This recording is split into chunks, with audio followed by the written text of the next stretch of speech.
Everybody, welcome back to Tech and Prep. This is my longer video on Memorial Day, 25th, 2026. Happy Memorial Day. Hope you're not working. Hope you're at home and relaxing. And this is a video about SIM swaps. What are they? How do they work? Why do people do them? And what do you need to do to hopefully prevent it or be aware of it? A SIM. Let's go over what a SIM card is first of all. A SIM card is a little card that looks like this on the screen. It is a little physical card that goes into your cell phone. Now, some cell phones are digital SIMs or electronic SIMs as they call them, but a lot of them have these little SIM cards. Some tablets have them, some other devices have them. That's what a SIM card is. And essentially what they do is an attacker will gain information through social media, phishing, breaches, data dumps. Maybe they know you.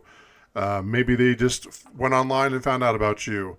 And they use public information. And what they do is they call your cell phone provider, Verizon, AT&T, whoever, and they pretend to be you. And if they have your full name, date of birth, social security number, and address, they basically can say that they're you, and they trick the vendor into redirecting your phone number to a SIM card they have physically in their hands.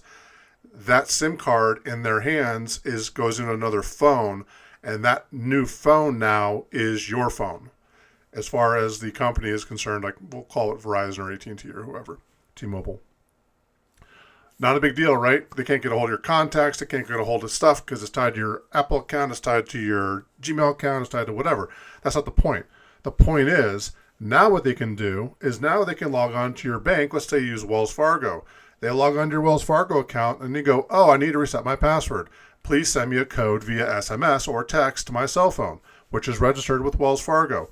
All of a sudden now, that stolen SIM card in that different phone with your phone number now gets the two-factor authentication message, and they can reset your password, and now they own that Wells Fargo account.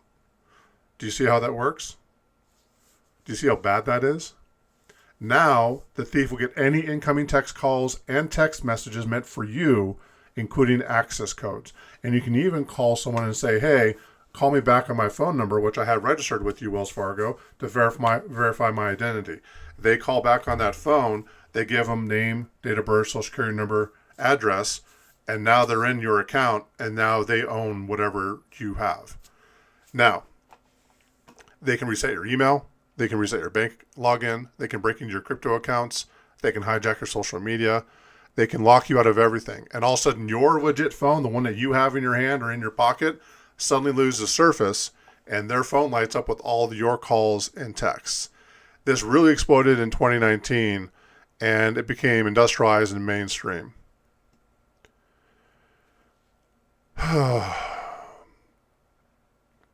One of the worst parts of this is inside bribery. And I actually had experience with this. There was a member of my extended family who had his phone breached like this. And he went into a local store. It was a Verizon. And within several hours, there were half a dozen orders for SIM cards from that store on that phone number going to half a dozen different addresses. I have seen this happen in the real world. Some carriers have online portals for employees. Hackers can break in, they can access the dashboard, they can perform a SIM swap at scale, which is even scarier. There are several of those, they call them mass swap events between 2024 and 2026. How do you protect yourself? What works, what doesn't? Use app-based two-factor authentication, not SMS. Now, when we're talking about app-based two-factor, that's when you use some sort of an app where you scan a little QR code. It looks something like this. Sorry, I didn't have this prepared. It's kind of flying by the seat of your pants. And the code does not come in via SMS. The code cannot be intercepted because that app is on that physical phone. That app is not on the phone that someone stole. So if someone gets a SIM swap on you, and they take over your phone, they don't have that app. That app is connected via a QR code to whatever the vendor is. And only that app can get that that verification code. So if they install that app on their new phone, which shares your phone number, that app doesn't transfer. Does that make sense? And the best thing you can do is called a carrier level port freeze. Now, it's a law. Every carrier in the United States has to give you an option to opt in to a port freeze. They don't do this by default, which is stupid, but you have to contact them and say, I want my number locked, I want my port frozen, or I want my SIM locked. And this prevents your number from being moved without extra verification. Usually it's some sort of like a secret code or a secret number or something like that. On my phone, my physical phone, if I go into the app for that telecom provider, there is a 4-digit code that I have to give them if I want to do something with my SIM. The other stuff you can do is remove personal information from social media. Your birthday, your address, pet names to impersonate you. A lot of people use their pets as passwords. Don't do it. Get rid of it. Use a separate number for banking if you can. You can get a cheap voice over IP number or a secondary line, and you can isolate your financial stuff from your personal stuff. For example, I have 3 phones. I have this phone right here I'm holding up. I have this iPhone right here, another one I'm holding up.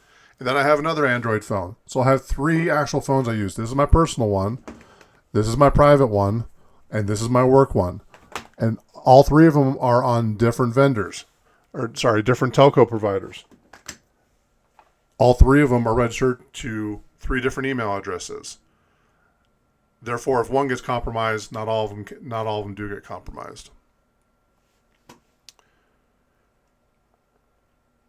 Anyhow, if that happens to you, contact your vendor, log into the carrier account, contact support, lock down your email, and work with that company to get that resolved.